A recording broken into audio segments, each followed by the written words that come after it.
Hi friends, welcome to Mahathi Sairam channel. నిన్నటి తరువాయి భాగం ఈరోజు చెప్పబోతున్నాను. ఇప్పుడు రాజ్యానికి భరతుడు రాజు కనుక దశరథునిది రాజాజ్ఞ కాదు. ఇంతకు ముందు చెప్పినట్లు తానే పంపాడు. ఇప్పుడు వెనక్కి రప్పిస్తే రాజవాక్యానికి సత్యత్వం ఉండదు. రాముడే కాదు, రాఘవులందరూ ద్విర్నాభిభాషితే అనే నియమమున్నవారే. ఇంతగా ఆలోచించే రాముడలా అన్నాడు. రథం కనబడలేదు.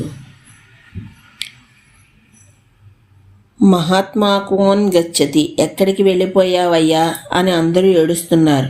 ఇళ్లల్లో పనులు లేవు. అగ్నిహోత్రాల ఆవాహనలు లేవు.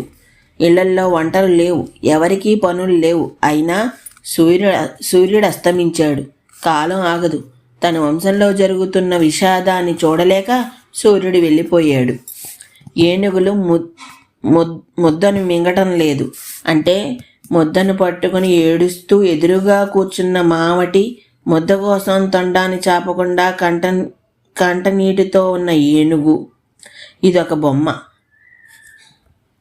ఆవు దూడలను పాలు త్రాగనీయటం లేదు. దుఃఖభావం లేని తారక అంటే తువ్వాయి. దుఃఖిస్తూ సంతాన ప్రేమను కూడా దూరం చేసుకున్న తల్లి. ఇదొక బొమ్మ. ఇలా మహర్షి చాలా బొమ్మల్ని గీశారు. ఈ భావాలే కాళిదాసు నుండి నండూరి సుబ్బారావు వరకు ప్రసరించేయి. ఇదే వసుదైక కుటుంబ భావన అంటే సర్వప్రాణిహిత వ్రతం. మొదటి కాన్పులో కొడుకు పుట్టినా ఆ తల్లి సంతోషించడం లేదంటే ఆ మాటను సుమంత్రుడు తిరిగి వచ్చిన తర్వాత అయోధ్య గురించి మాట్లాడుతూ 48వ సర్గలో మళ్ళీ అంటాడు. అంటే అంతవరకు ఇదే స్థితి అన్నమాట. తల్లుల స్తన్యాలు కొడుకులు అర్థించడం లేదట. భర్తలు, భార్యలు, సోదరులు ఒకరినొకరు వనానికి వెడుతున్న కొడుకును కౌసల్య నివారింపలేకపోయింది. తల్లులందరూ ఇంతే అని కొడుకులు తల్లుల్ని, తల్లి మాట వెనక అరణ్యానికి పోయాడు. సమయం వస్తే కొడుకులందరూ ఇంతే అని కొడుకుల్ని తల్లులు, సర్వోపద్రవకారిణి అయిన కైకేయిని చూసి భార్యలందరూ ఇంతే అని భర్తలు, కోడల్ని కొడుకును అడవులకు వదిలిన దశరథుడిని చూసి భర్తలందరూ ఇంతే అని భార్యలు, రామరాజ్యాపహరి అయిన భరతుణ్ణి చూసి సోదరులు, ఇలా అందరూ అందరినీ విడిచి ఏకాకులై రామధ్యానం చేస్తున్నారట. ఇది అయోధ్య. రాజు భార్యలతో రథమార్గంలో ధూళి అణగారే వరకు అలాగే చూస్తూ ఉన్నాడు. ఆ తరువాత దృష్టిని త్రిప్పుకున్నాడు. దుఃఖాన్ని తట్టుకోలేక అక్కడే పడిపోయాడు. ప్రక్కనే ఉన్న కౌసల్య, కైకేయి చెరోజబ్బా పట్టుకున్నారు. అంత మూర్ఛలోనూ కైకేయి స్పర్శ తెలిసింది. కోపం వచ్చింది. నా అవయవాలను తాకకు. నువ్వు ముట్టుకొనకపోవటమే కాదు, నీ కొడుకు నాకు పిండ ప్రదానం చేయడానికి కూడా వీలు లేదు. ఇలా కావాలని నిప్పును ముట్టుకొని కాలినవాడు ఏడుస్తున్నట్లు ఏడుస్తున్నాడు. ఏడుస్తూ అపస్నత అంటే స్నాతునిలా పురప్రవేశం చేశాడు. కౌసల్యాంతఃపురం చేరాడు. అర్ధరాత్రి అయ్యింది. దశరథునకు చూపు పోయింది.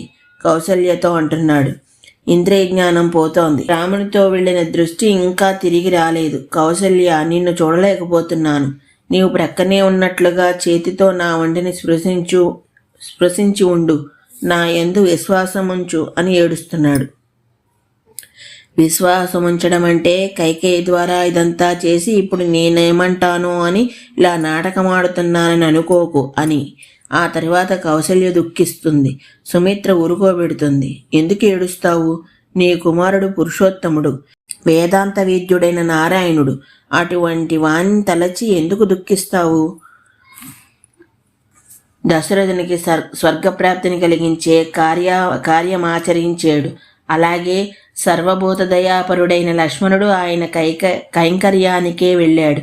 అరణ్య కష్టాలను ఎరుగకపోయినా సీత తెలిసే వెళ్ళింది కనుక వారి కోసం దుఃఖించకు.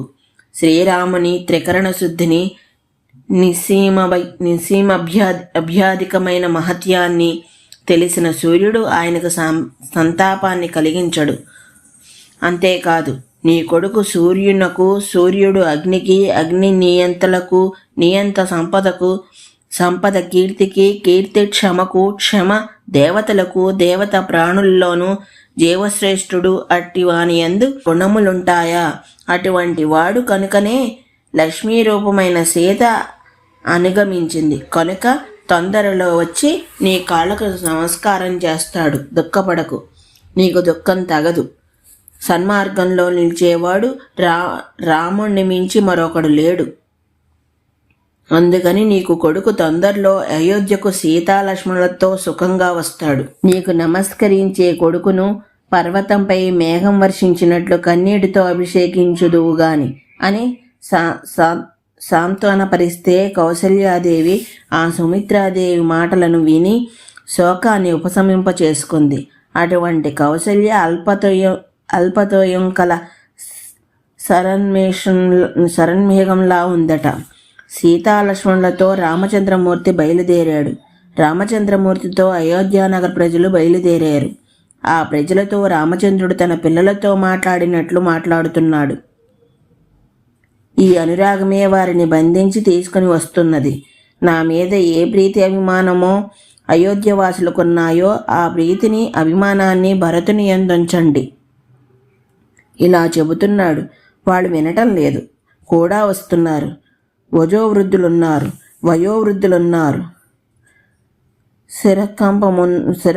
శిరకంపమవుతున్నది. దూరం నుండి కేకలు పెడుతున్నారు. వయోవృద్ధులకు శిరకంపమవుతున్నది. దూరం నుండి కేకలు పెడుతున్నారు. గుర్రాల్ని వెనక్కి మళ్లించు, వెళ్లకు, నగరాన్ని దాటకు, ఇలా దుఃఖిస్తున్నారు. రామచంద్రమూర్తి వారి దుఃఖాన్ని చూశాడు. వారి అనుగమన దీక్షను చూశాడు. వెంటనే రథం దిగాడు. సీతాలక్ష్మణులు దిగారు. వారితో కలిసి నడుస్తున్నాడు. ఇది ప్రీతి అంటే. ఆయన్ని విడిచిపెట్టలేక వారు నడుస్తున్నారు. బ్రాహ్మణుల అగ్నిని భుజాన వేసుకుని బయలుదేరారు. వాజపేయం చేసిన పెద్దలు గొడుగులు వేసుకుని బయలుదేరారు. రామచంద్రమూర్తి అనేక రకాలుగా వారిని యాచిస్తున్నాడు.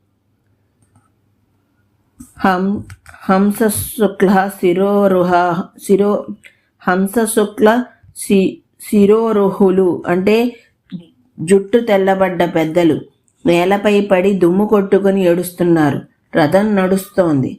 తమసా నదీ తీరానికి వచ్చారు. రాముడు ఆ జనాన్ని వెనక్కి పంపడానికి ఆ రాత్రి అక్కడ ఆగాడు. సుమంత్రుడు గుర్రాలను విప్పి నీరు త్రాగించాడు. నీటితో కడిగాడు. నది ఒడ్డును కట్టేశాడు. సీతను చూస్తూ లక్ష్మణ్తో అంటున్నాడట, మన వనవాస దీక్షకు ఇది మొదటి రాత్రి. జాగ్రత్త. గృహసౌఖ్యాదులికపై ఉండవు. ఎక్కడ వీలుంటే అక్కడ పడుకోవటం, ఏది వీలైతే అది తినటం. అయోధ్యానగరం మా నాన్నగారి రాజధాని. ఇప్పుడది తనది కాదు. మమకార త్యాగ దీక్షారంభ స్థితి అంటే ఇదే. అక్కడ ఉండే స్త్రీ పురుషులందరూ ఏడుస్తూ ఉంటారు. మా అమ్మ నాన్న నాకే ఏడ్చి ఏడ్చి గ్రుడ్డివాళ్ళైపోతారో ఏమో అనే వికల్పంలో తల్లి కాలేదు. అప్పటికే తండ్రి గ్రుడ్డివాడయ్యాడు. భరతుని మంచితనం వాళ్ళను ఊరుకోబెడుతుంది. తమ్ముడు నువ్వు నాతో రావటం ఆవశ్య కర్తవ్యం.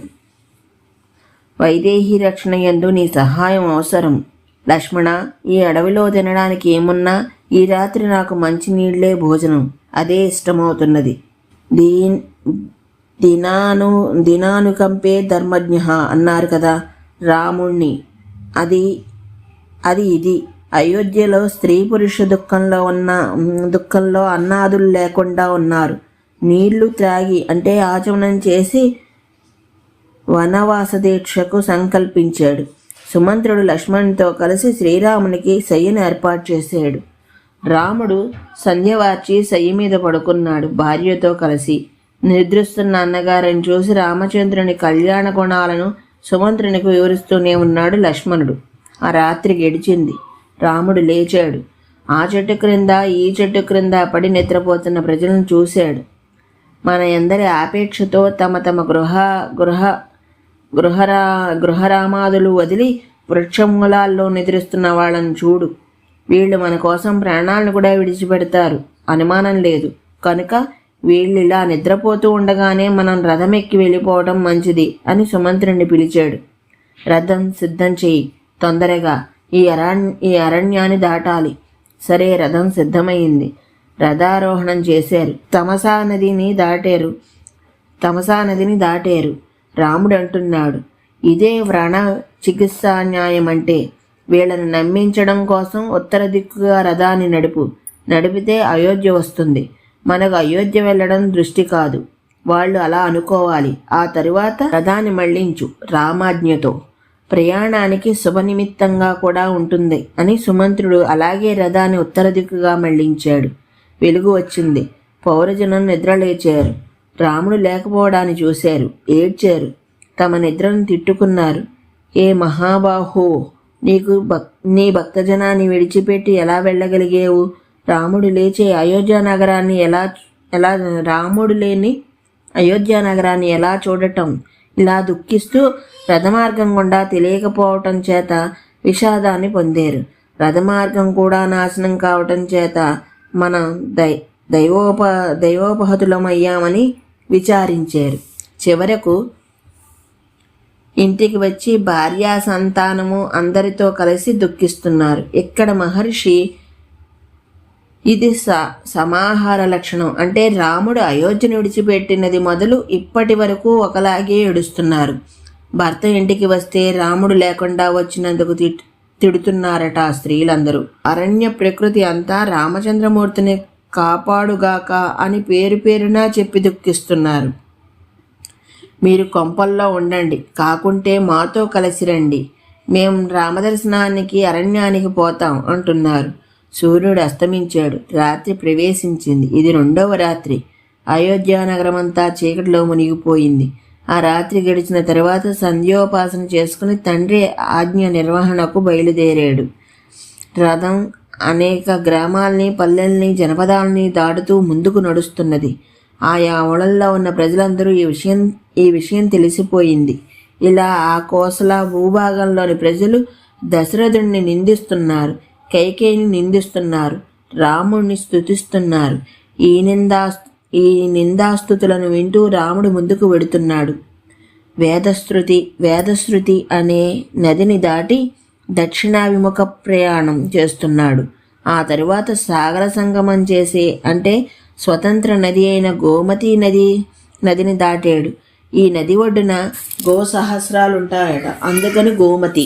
ఆ తరువాత ప్రయాణించి మయూర, హంసాది పక్షిధ్వనులతో నిండిన స్యందికా నదిని దాటారు. ఆ తరువాత ఇది విశాల దేశం, ఇక్ష్వాకు రాజుది, తన వంశం వాడు. రాముడు సీతకు చూపెడుతున్నాడు. ఇంతలో కంటనీరు పెట్టుకున్నాడు. ఎందుకని? కోసల దేశ సరిహద్దులను దాటుతున్నాడు. ఆ నది తనది. ఆ నదితో తనకున్న బంధం జ్ఞాపకం వచ్చింది. అలాంటి ఈ ఏటుగెట్టుపై అమ్మా నాన్నతో కలిసి మళ్ళీ ఎప్పుడు తిరుగుతాను? చిన్నప్పుడు అమ్మా నాన్న తన చేయి పట్టుకుని నదీ సౌందర్యాన్ని చూపెట్టారు. ఇకపై తాను వారి చేతులను పట్టుకొని నడిపించి ప్రాణసుఖం కలిగించాలి. ఈ విధంగా చిన్న చిన్న పల్లెలను దాటుతూ గంగానదిని చూశాడు.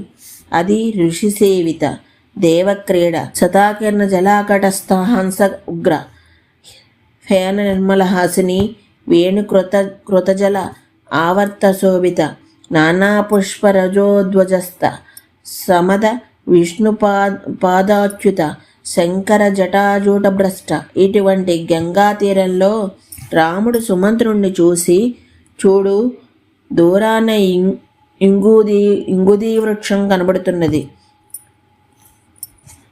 వసమో అత్రేవ సారథే అన్నాడు. అక్కడకు చేరారు. రామచంద్రమూర్తి సీతాలక్ష్మణులతో రథం దిగాడు.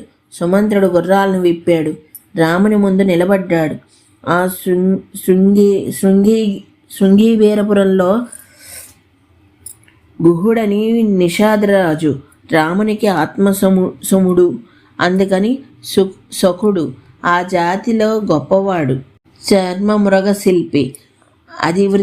అది వృత్తి. ఈ విషయం అతనికి తెలిసింది. జ్ఞాతి పెద్దలతో కలిసి వస్తున్నాడు. రాముడు దూరం నుండే చూశాడు. లక్ష్మణుడితో కలిసి ఎదురు వెళ్ళాడు. గుహుడు కౌగిలించుకున్నాడు. రామచంద్ర, నీకు అయోధ్య ఎలాంటిదో ఇది అటువంటిదే.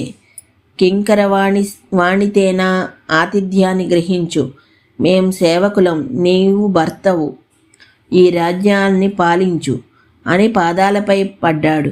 రాముడు గుహుణ్ణి గట్టిగా కౌగిలించుకున్నాడు. ఓ సామంతుణ్ణి చూసిన గౌరవంతో రాముడు గుహుణ్ణి చూశాడు. సంతోషం. అశ్వాలకు విశ్రాంతిని ఏర్పాటు చేయి చాలు. తరువాత సంధ్యోపాసన చేశాడు. ఆ తరువాత జలమేవా తదే భోజ్యం లక్ష్మణేనాహృతం స్వయం.